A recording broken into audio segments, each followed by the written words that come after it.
So my name is Nye. Thank you very much for welcoming me. I go to these sessions once in a while, and sometimes I get into a room and nobody's happy to see me. So thank you very much. It's very hard for me to come out because, like, I'm a gameaholic. Yes. Oh, cool! Yay! Fellow supporters here, yay! And I was 2 years sober, so I'm ashamed, very ashamed to be standing in front of you here to tell you that I fell off the wagon when Pokemon Go came. I love Pokemon. I played the Game Boy game, I watched the cartoons, I even had some of the trading cards and plushies, but I won't admit that. And when the game came out, I was like, out every day playing that game in the middle of summer in Phoenix, Arizona, where it's 120 degrees. Talk about dedication. So that addiction is real. So Pokemon Go came out in July, right in the middle of summer, and made national news. Like, have you ever seen or heard of a video game make national news that isn't tied to violence, or guns, or death, or killing, or anything like that? So when this thing happened, it kind of turned the tables of what gaming is all about. Before gaming was about you sitting in front of a computer or a console or with your little handheld and you're kind of absorbing your own little world. And all of a sudden they turned that upside down where they're taking these gamers out into the real world and infiltrating real life and actually going to Starbucks and buying coffee and interacting with each other face to face, sometimes forehead to forehead. But yeah, I mean, so this has really brought gaming to the forefront. And we all know that gaming's been around. It's been around for a long time. But when Pokemon came out, like, it's on everyone's mind. So for those of you who don't know what Pokemon Go is, basically it's augmented reality where you walk to these Pokestops and you spin it to get items. And if you catch Pokemon, which will then you could like upgrade or trade for candy, and then you could go battle at gyms. So not real gyms, but virtual gyms. And you have to actually go to these physical locations. And these locations are usually of significance, like a monument or art or statue or something like that has some significance meaning. And they do a pretty good job of getting that. So there we go, video gaming in the real world. So I'm here to talk to you about this gaming addiction and how you can relate to your students better. So first off, I heard a few people cheering. Raise your hand if you are a video game addict. We have 1, 2, 3, 4, 5, 6. Got some hesitation. 7. Oh, cool. Yeah. Awesome. So I'm among peers, and the rest of you are just looky-loos, just trying to figure out why we do these things. And I'm hoping that the session will give you some brilliant insight and also some ideas of how you can engage with your students. So, anyone here have a smartphone? Okay, smartphones have made video games ubiquitous. So you have a pocket gaming device in your hands without even knowing it. So our agenda today, can you hear me in the back fine? Can you hear me in the back fine? Good. I mean, I can use the microphone. Can you hear me in the back fine? All right, so our agenda today is to understand the gamer. Me, her, and all my crazy ideas of why and how education should be molded because it needs to be like video games, and I'll tell you why. A brief history of video games to kind of give you the evolution of video games over time. How video game is an actual addiction, so it's not just like somebody saying I'm addicted to the game. There actually is a physiological need and a mental need that gets developed through this process of gaming. How it affects education with you guys today. The culture of gamers, and some experiments and practical aspects of what I've done and what John's done in researching this entire avenue and the guinea pigs that we've done with, in my case, culinary arts education, in John's case, math education, where we test these crazy ideas and we found some really interesting phenomena and successes and some pitfalls at the same time. Like any good research, you gotta pick yourself up when you fall flat. All right, so a little bit about me. Why am I talking to you today in front of this little screen here? Right, so I grew up with some disadvantages in life, okay? First off, I was made in Taiwan. Yes, please laugh. You know, this is a Gameaholics Anonymous group, okay? So laughing is encouraged. So I was made in Taiwan, and that was a disadvantage because of various reasons. But I was exported to the United States when I ripened at the age of 2. That's the proper time to ripen. And then I grew up here in a Chinese restaurant. So because of that, like most Chinese immigrants who come over in a restaurant.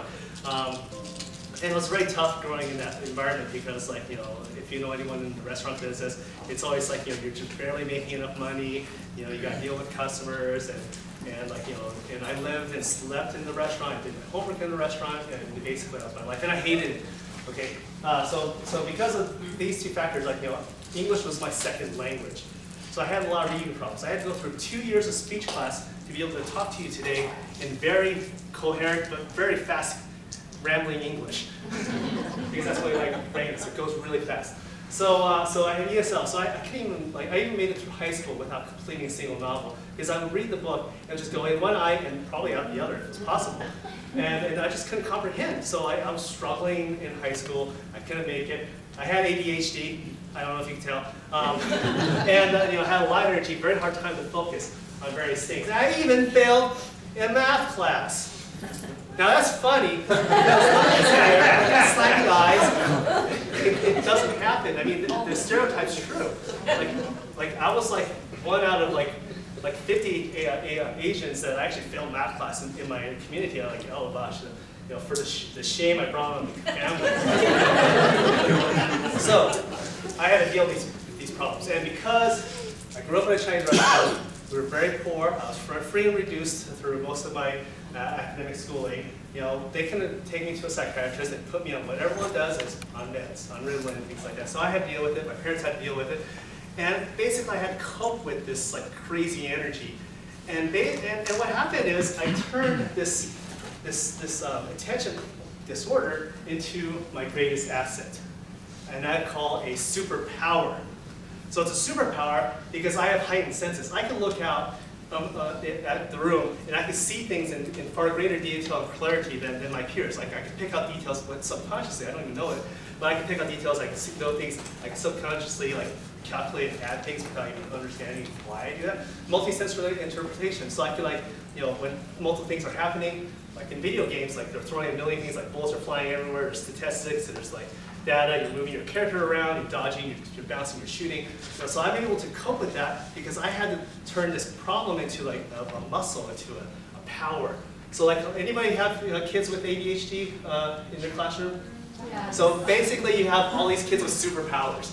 Now don't upset them. They might go Hulk on you or something like that. So that was perfect for a video game. So I gravitated towards video games. I played it, kept my attention. It allowed me to express myself, and thus began the addiction because it was the way that my mind wanted to work with the constant stimulus that I needed to be able to think.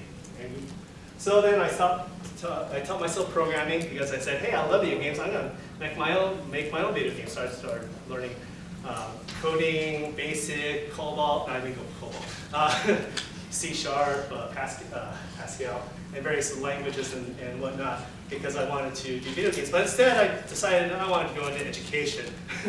So I gamified a subject, culinary arts, because growing up in the restaurant world, that was a natural thing. So I started developing a learning system that I wanted. So this is my dream. I wanted modern education to be this way. So that's how I got to here today in front of you, talking about gaming and education. So that's my life. Don't spread it. Okay, so we live in a world of instant gratification. Okay, we're going to stick this in here, and then I'm going to pour in the milk. I hope this works because I didn't bring a change of pants. Look, I Googled it. It's a fake picture. That's it. No cake for you. Anyone else want to join the no cake club? She's just kidding, boys and girls. Everyone gets a cake.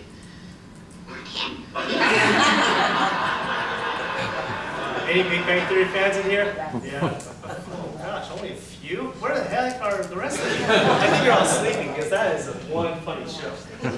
It's on its 11th season now. But I love this clip because like kids are growing up nowadays with information in their pockets. Like they just pick up their device and look up any piece of information they want in the world. In fact, now they don't even have to do that anymore. They can just like talk to the wrist and say, hey Siri, how's the weather? And then Siri will tell me. Looks like nice weather coming up today, up to 78 degrees. Okay, there we go. So now we have computer devices on our wrist is right, there goes my speech badge. Okay, so now these kids never knew that we had to actually physically relocate ourselves into a library, yeah. And actually, if we want to look up a book, pull out the and then locate that book, go to the physical location of the book, and go, gosh darn it, it's not there. Somebody misfiled it. That's lost forever. Or even worse, go to the stats. And you go to this machine, you put this little thing that you hear in this machine, and it reads through this film called what? Microfiche. And you spend hours looking for that article. You scan it, you read it, you print it out in this blue hazy paper, and you go, this is the wrong article.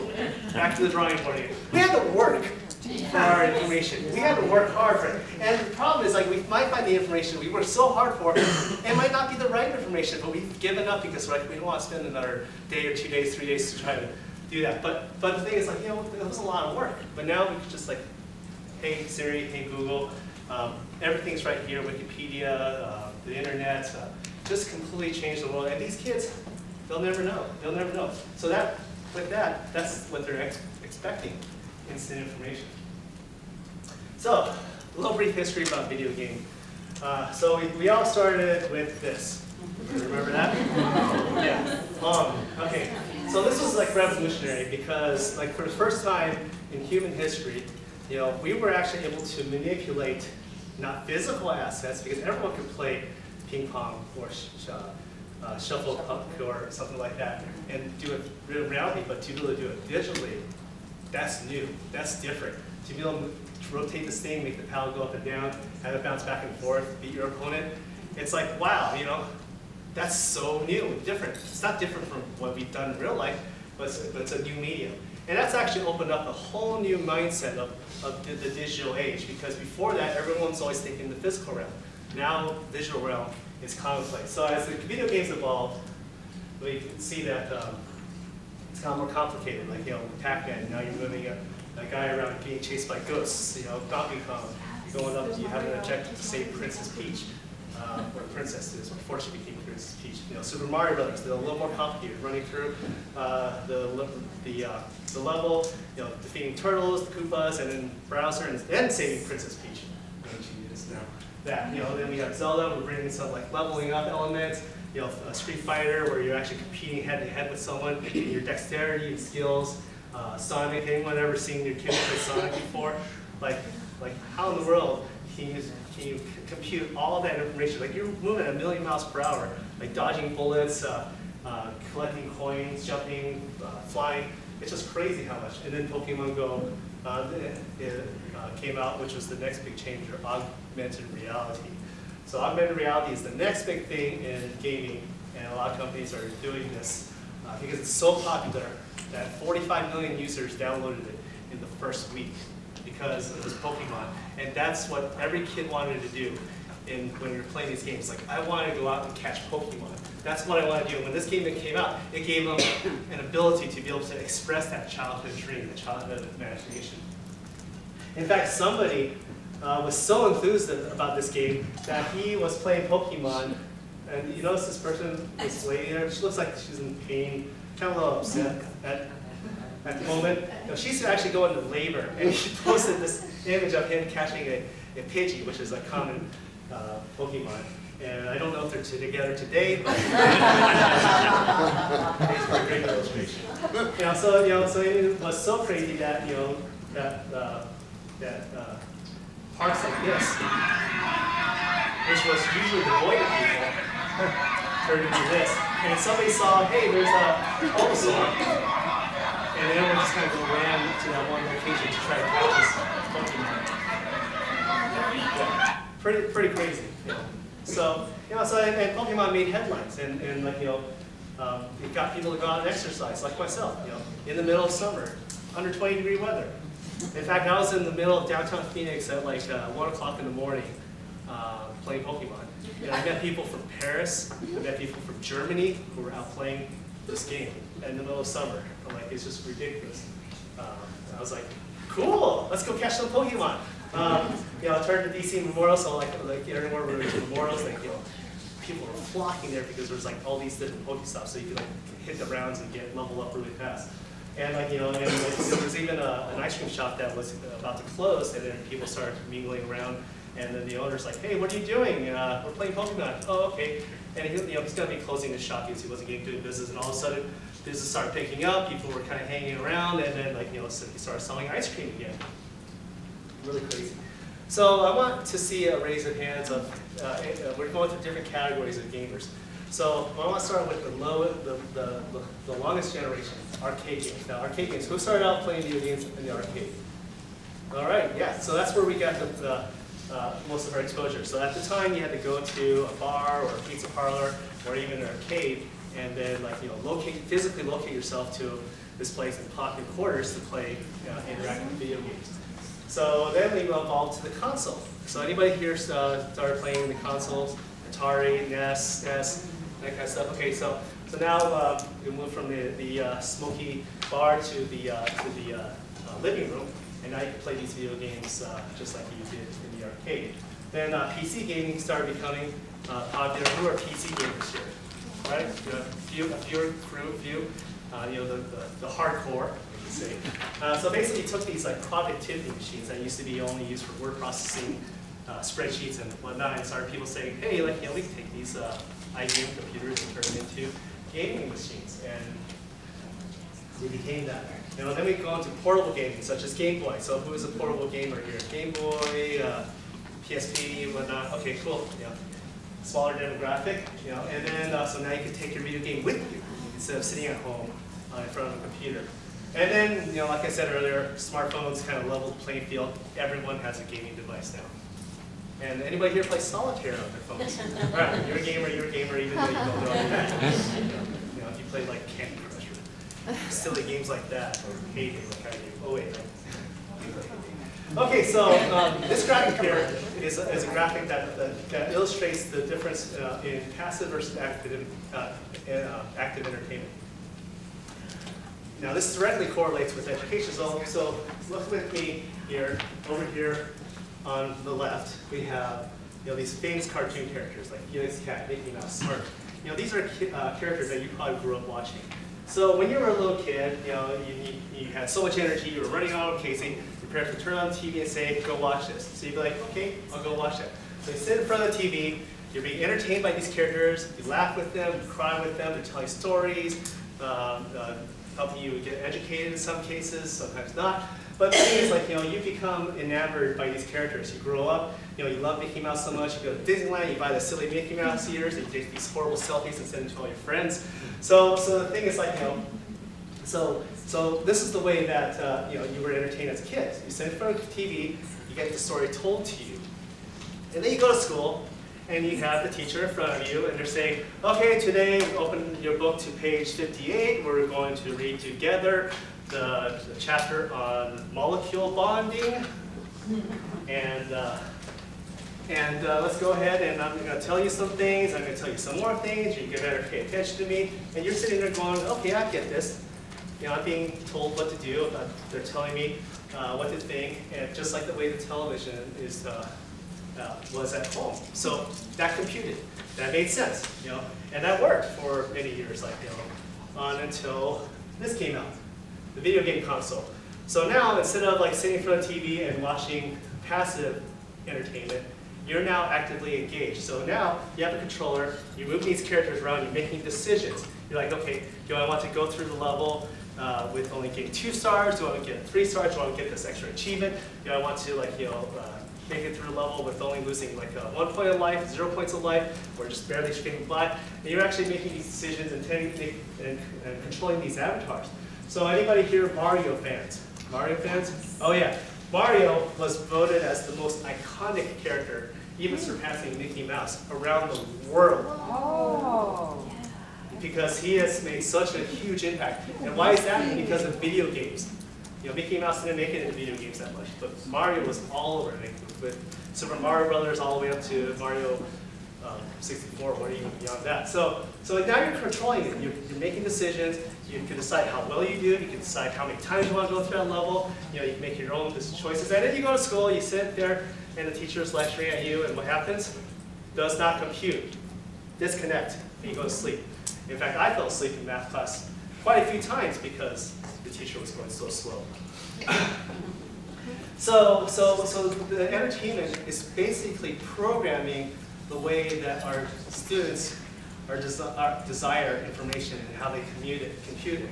And obviously, you know, we're here, we're talking about, we don't really have that classical classroom setup anymore. We're all trying to evolve, but like, how do we evolve? Like, what techniques can we do? Do we just like kind of throw them all into a group and just like see what kind of mess they make? Or do we have active learning strategies? Do we have all these different ways? But here, my job here today is to get you to understand the gamer,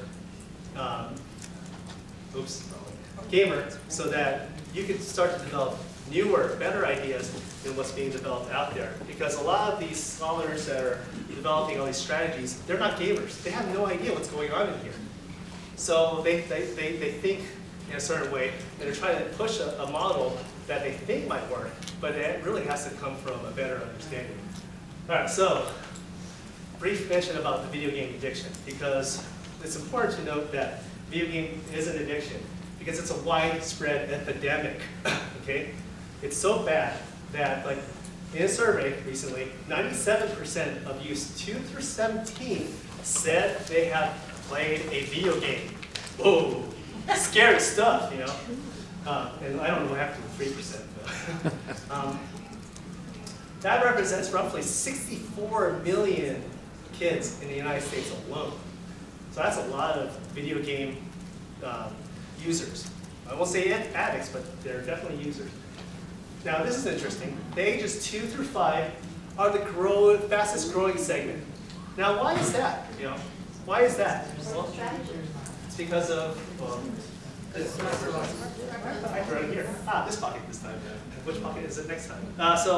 So because of this, and we could blame Steve Jobs, touch technology has become prevalent.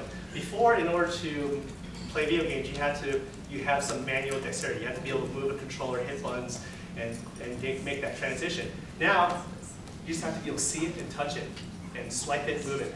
And that requires little to no training at all. In fact, how many of you had like 2, 3-year-olds pick up the phone, take it up, start typing stuff in it, and here's my Instagram, yeah, or Snapchat.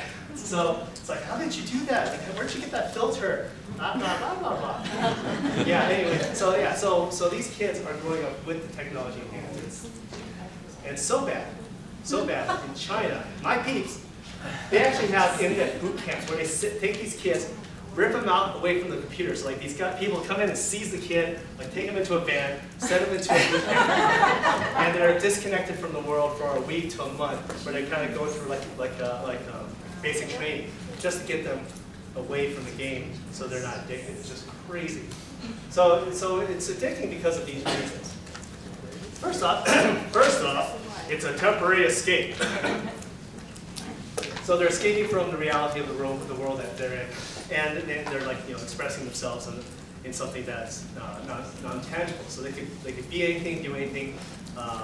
They're anonymous, so they could like be a dragon, they could be a cross-dresser, they could be an elf, they could be anything they want in this digital world. But it's also very social. So now video games aren't just a lonely experience. It's something that you're doing with others, with all these online games. Everyone's being interconnected and networked and working together or against each other.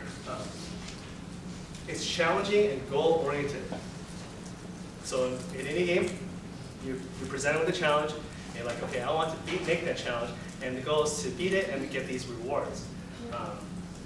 And this last one, which is the most important one, and the one that we need to really focus on in education, is constant measurable growth. So in video games, you're constantly bombarded by data. Like, you're playing, you're playing games, like, you see like all these numbers flash, 5,000, 3,000 points, 6,000 points, multi 58 hit combo, like, like you're just getting all this stimuli. They might not be comprehended, but they're getting stimulated by it, and it's hitting a reward system in their head, like, oh yeah, I got 57 hit combo. That's crazy, awesome, because they pull out this really awesome technique. But they're seeing that they're growing. They see their levels going up, they see their skill trees going up, and they're seeing growth incrementally on a constant basis. They're seeing that. They're not having to wait for an analysis. They're not having to wait for data. So this actually gets translated to like Maslow's hierarchy of gaming needs. So it's not the original Maslow. But if you take the bottom two parts of the pyramid, like the most basics, really one of the things that that it satisfies is a sense of belonging. So they have these social interactions. So it really hits that level in Maslow's hierarchy. Self-esteem, overcoming challenges. So making these little achievements. They're like, okay, I feel good about myself. I feel good about myself. I'll keep doing it. I'll keep doing it. So that's their self-esteem builds. In a lot of education, it's all about, it's not about tearing down, but you're giving them these results, and it's very disheartening, and then they lose hope. So self-actualization, they're contributing to a living world. So they're actually being a part of it. They're making a footprint. What they do matters to them, to the field, to their clan, to whatever environment that they're in. So these are like some of the needs, and it's satisfying them, and they want to keep going to that well, because video games do that. Oh, I need to pass the attendance sheets. I should create a slide saying don't record. All right, so I'm going to pass this around. I don't know how far it'll get, but just write down your email, and I'm going to email you a slide and a video that I didn't get the intro recorded. So just pass it around. Don't steal it. I only have two. Actually, one session somebody took off with it. I'm like, oh no. Okay, so okay. All right, so video games. So it's addicting because video games are a multi-billion-dollar industry, even surpassing the movie industry by a lot. So the movie industry, just in contrast, made $11 billion last year. That's $11 billion. That's a lot of money, right? It is, but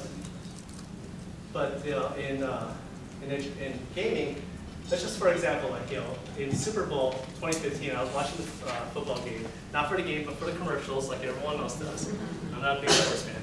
I saw an ad for this game, Clash of Clans. Anybody know anybody play that game? It's a free-to-play game. You can download on your phone, tablet, device, anything like that. And basically, you're building a base and you're attacking other people and stealing their gold and their mana, so you can build your base over and over again. So this is completely free. You don't have to put a dime into it at all. But if you want to do certain things, you have to put in money, like $1, $2, $10, whatnot. So anyway, Clash of Clans makes $1,173,000. Oh my gosh, a day. A single day on a game that's completely free. You don't have to put any money into it. Millions of users all around the world are paying $1. Sometimes $2. Sometimes they do it once a week. Sometimes they do it once a year. But that's their earning report from 2015. Isn't that crazy? So I'm only pointing this out to you because where the money goes is where things are going to get developed. So this is big money. Gaming's big. That won't go away. It's going to get worse. Okay, that's the doom and gloom part of my speech. It's only going to get worse. Okay. 109, almost 10 times that of the movie industry. Star Wars made like how much? $1 billion maybe? Or was it 500? I can't remember. It was 800 worldwide. Yeah. $109 billion. All right, so it's addiction. All right, so like I said earlier, I'm here to build empathy. Not for me, but well, for me actually. So that the more you know about this crazy world, as you're taking these kids from grade school, teaching them about math, reading, social studies, moving on up to middle school, going to boat trade, construction, medical careers, engineering, science, and whatnot. so that you have a better understanding what's going on in the back of their mind as to why they're constantly thinking about video games. Because the more you know, yeah, that's an oldie but a goodie. Or what I like. Now we know. And knowing is half the battle. Yojo, yeah, I love that saying. So because of that, So one of the things, I want to really show you extreme implementation of gaming is we have these group of students who are inner city youth, lowest economic, socioeconomic background, highest poverty crime rate, and we took them through a video game-esque environment on math. So when you ask these kids in the beginning, how do you count 2 plus 3? What do? They say 1, 2, 3, 4, 5. 5's the answer. That's how they did math. That's the only way they knew how to do math, because they always believed that they can't do math, so that's all they did. So basically taking kids like this to something like this. So what are you saying here? This is Ronnie. He's a student he's basically psyching himself out. So he's I'm going to go play a basketball game, and I want to do well for my team. So he's going, okay, I got to perform. I'm gonna perform really well on this math. So he's starting this thing going, okay. Now, you see something pretty amazing? Now, these green squares means that he's getting it right. If you see a red square, he's getting it wrong. He has 60 seconds to answer as many questions as he can.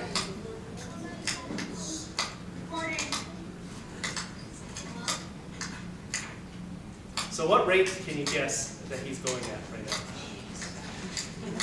Can you even read those numbers fast enough? No. This is going right straight through from his eyes to his brain to his fingers without even stopping. All right, so we're at 45 seconds. We got 15 more seconds left. Just a crazy rapid pace. I mean, I'm good at math, even though I fell asleep in it, but seriously. Any mathematicians here?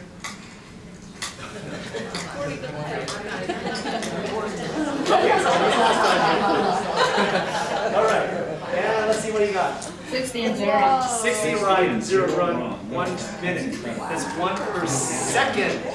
1 per second. Wow. You can't even read those numbers that fast. Actually, Nelson's back in March. He's currently at 72 per minute. So isn't that amazing? So this is gamification implemented right in one type of environment, which is in math, in math fluency actually specifically. So he did that in less than 9 weeks. He got from there to there in less than 9 weeks of play. We call it play because it's not really doing problems. So if you know any math teachers or anybody who works who deals in that realm, I'm doing a presentation specifically on research data that was gathered from that experiment last semester, and I'm basically presenting that with John over there in 8:15 in the morning, bright and early. Get your coffee in Grand G, which is down on the 4th floor, section 66, or I call it Order 66. Any Star Wars fans here? Order 66. Yeah, they give me 66 for some number. I don't know, some for some reason. Okay, so I want you to understand their language. Okay, so this is really key because, the language that they use is very different. So one of the terms that you might have heard is called grinding. So what comes to mind when I say the word grinding? Work. Not good stuff. Dance moves, yay! or grinding on a skateboard. Well, actually, what in game terms is grinding is like he said, work. Basically, in a video game, you have to do a task over and over again to gain levels. So one of the games I played was a long time ago. Was called EverQuest. Only a few people know. But basically, one of the skills I wanted to learn was fishing. So in order to be better at fishing, I had to fish, right? So I would walk over to the pond virtually, hit the fishing button, fish, plop, fail, darn. And again, fish, plop, darn, fail, fish, plop, success, woohoo, I caught a fish. So I would do that for an hour, and I'd make it to level 2. Then I would go, okay, let's do it again. Fish, this is so much fun, making this fun, and doing the fishing. But why am I doing that? Because by the time, 2 hours, 3 hours later, I get to level 5. At level 5, I could go to the merchant because I have enough experience to be able to buy the golden fishing rod. So with the golden fishing rod, I could go and fish the golden trout, and I would do that for another 2-3 hours constantly until I get to level 10. Then I get the platinum fishing rod, which then I could catch the rainbow trout, which is actually in rainbow colors, and then I would catch that. Because the end goal is, once I get the rainbow trout, then I can travel across the world to the specialized merchant, which can then take that rainbow trout, turn it into a sword somehow, and then I can use that to slay the dragon and get lots of loot. Okay. So, was that fun? No. Did I get to what I wanted? Yes. How long did it take? A long time. So that's what's grinding it. So you're doing this to get loot, to get gold, to get mana, to get experience. So basically you're doing the same thing over and over again because you want to perfect that skill. It takes a lot of repetition. Yes? Can I ask you what you feel about this? Then why doesn't that translate into persistence in life? You know what I'm saying? Is it because it's not in that decor anymore? But that ranking, what you're describing is a persistent Yes, it is skill that persistent. you're developing, but then when that person functions in a different area, that persistence doesn't come through. No, it doesn't. And that's the thing is, like, in education, you have to be able to apply these other principles, the reward mechanisms, which then will get them to do the grinding. And in a similar fashion, farming, which is the larger scale version of grinding, where instead of you're doing one task, you're doing a series of tasks over and over again. Like you're farming a level. Like a lot of people say farming level. You're not really farming. You're like just going through a level, and you're basically, every time you go through, you get like 1,000 gold pieces and 2,000 experience points. Then you go through that same level again. Even though it's the same level, you're not going to harder level, but you're doing that level over again because you know you can't go to the next level because the monsters are so difficult that they'll defeat you. So you have to keep doing that level over again and farm that level until you get to a specific point, which then you could overcome that obstacle. So I'm giving you these ideas to hopefully inspire you to translate this into education principles, because the more you understand like how these principles are affecting the kids in the gaming with the gaming industry, the more that you could translate that into teaching strategy. So farming is very popular, and so instead of doing one, you're doing multiple tasks. Then we have speed run. This is an interesting phenomenon where if a student says, okay, I'm going to do a speed run on this game in this level. Basically, they're going through this level, and let's say they beat it in 3 minutes and 52 seconds. And then they go, okay, that's pretty good. And they call up a friend, and their friend said, oh yeah, I beat that level in 3 minutes and 48 seconds. Beat that, yo. And then I'm like, oh crap. I got to beat my friend because he did it faster than me. So I would play that level over and over again. Nothing changes. It's the same exact level, but I'm doing it over and over again, shaving off milliseconds just so that I could one up my friend. And it's also a personal achievement. So I spent like 2-3 hours just doing it over again, just learning the ins and outs of that intricacies of the level, how it's designed, just to beat it. So when you're doing a speed run, it's competitive. Like there's people who play this like all over the world, where you post these times, and then some people would spend months practicing just so they could beat that score, and they post YouTube videos on it. It's just crazy. So, okay, so Raid. Have you ever heard of anything about Raid before? Going on Raid? All right. So the World of Warcraft is a MMORPG, and they go on raids that so basically you have to team together.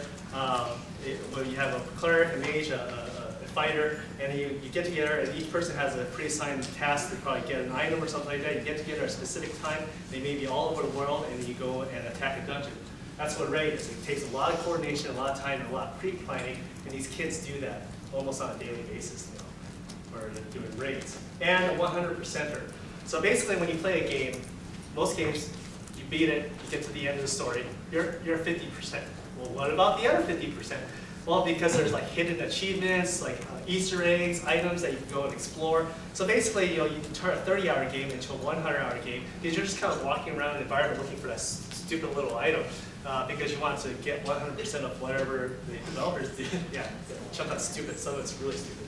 But the thing is, there are kids out there where in the back of their head, like, I have to get 100%. I have to get. And in practical application in the culinary arts world, I've actually seen like 10% of the kids who go through our mastery system, not that one, but go through a whole entire different assessment system, and they take like 50 tests because they want to get that 100%. And they go through it so many times, I'm like, oh gosh, that's an obsession. I need that. So I'm giving you these terms because I wanted to create a theme. Now, what kind of theme could you draw? Grinding is remediation. right? Getting them to do repetitive tasks that often reward you with little to nothing of immediate value, but for an ultimate goal. It's all incremental, it's slow going, but you're seeing the growth. You have that goal, you get the rewards, and you get the special item and ability at the end, which will then allow you to do more grinding. Okay, because what we're doing is we're changing for an accelerated mind. These kids want information fast coming to them. And I say that because, like, you know, when you're going really fast, I'm going really fast, but there's a standard rate that people are supposed to speak to be able to comprehend everything, right? But no, it's not. Because what's going to happen is, you know, you go back and you watch the recording, you get a little more, you get a little more. So what's going on is we're trying to get to the familiarity. It's not one hit and you're done. It's like you have to get it multiple times through multiple modalities, you know, either through lecture, through reading, through kinesthetics, through various things, to be able to get them to grasp that task. So it's not just about the lecture, it's not just about the one-time model, you know, because, like, you know, so you're throwing information at them, they're getting it slow, they're getting it every pass maybe 20% more, maybe 20% more, and so it's not just one. So I'm just gonna, we have like how many minutes left? 4 more minutes left. So I'm just gonna talk to you about like writing a little bit, but now I'm gonna get to genres, which is very important. You know, so I already kind of harkened on that. This is an implementation. You create levels, like in culinary arts, you start with potato, level to carrots, cucumbers, watermelon. You create these like these stair steps that you see, they can see in the achievements. Speed running. I'll send you these. Sauces of Destiny. Okay, there you go. And there you go, micro-credentialing, which is a big buzzword right now in education. Give them badges, give them bonus content, or bonus things to do, or whatever. And stickers! Everyone still loves stickers. You know, we all love stickers, even digital stickers. So I'm going to finish off with genres, because this kind of gives you a glimpse as to what games kids play and what type of personality can be. So one of the first ones that, like, one very popular one is called first-person shooter. Common first-person shooters are like Halo, Medal of Honor, Call of Duty, Grand Theft Auto. You know, basically you're shooting things with a gun and you're sitting in front of a screen. Destiny. So you know, so these kids, you know, often you can see that they're aggressive. They can be violent. They can go and shoot up a school one day, but hopefully not. No, it's addictive. So these are things you see in media. But really, you know, we aren't seeing this. They're very perceptive. They're team players. They have very fast reactions. They have to constantly react to changing environments. People come around the corner, so they have to be able to take care of themselves and their team. They have to be very highly adaptive. So these are like skills and traits that they're developing as they're playing these games that, like, you know, they're inherently getting like all these different things. MMORPG stands for Massively Multiplayer Online Role-Playing Game. Games like this are World of Warcraft, the most popular, Dota 2, Star Wars: Old Republic, and even Eve can be considered a MMO. You know, so these kids, like, you think of them as the closet geeks, the reclusive people with the really long, straggly, oily hair, very antisocial. And yes, that's true for some of them, but you know, they're huge team players. They love to work together and get to a goal. They have a strong sense of economics. That, like, you know, because in these worlds, like, there's a value, like this sword, this golden sword is worth like 500 gold, but this rainbow sword is worth 5,000 gold. So that, and that price fluctuates because there's a lot of supply and demand built into these games as well. So if there's a huge supply of rainbow swords, the value will drop and it'll rise and so on and so forth. So they actually have, they're studying economics in a way in that sense. They have goals that they want to get to, like, you know. They're very digitally social. They have to make some decisions, and they have to plan a lot. A lot of these games, you can't just go in and haphazardly and do well. You know, you can do that at the beginning, but eventually, you know, you have to make plans, work with other people, team up, and get through the dungeon. So other genres that I'm going to include in the slide but not talk about are action adventure, fighter, RPG, RTS, which stands for real-time strategy, which is one of my favorite ones, and simulations like SimCity and The Sims. And time wasting show. You know, so basically, you know, this is my end slide. If you want to contact me, this is my information. So take out your cell phone, smartphones, and take a picture of it. And the sign-up pad has gone around. It's been down, right? Anybody not make it to? So I'm supposed to end at 2 o'clock, right? Is it? Am I? Oh, cool. Woo, right on time. So thank you very much. I really appreciate it. I really hope we got some good ideas from this session, because next year I want to talk to you and you're going to tell me I implemented it this way. These are some strategies I came up with. I'm like, great. I'm going to write that down and email it to everyone. So thank you again. Thank you. And remember to come in the morning. Oh yeah, and if you want to see the game results, woo, that's some really great stuff. Yes, sir.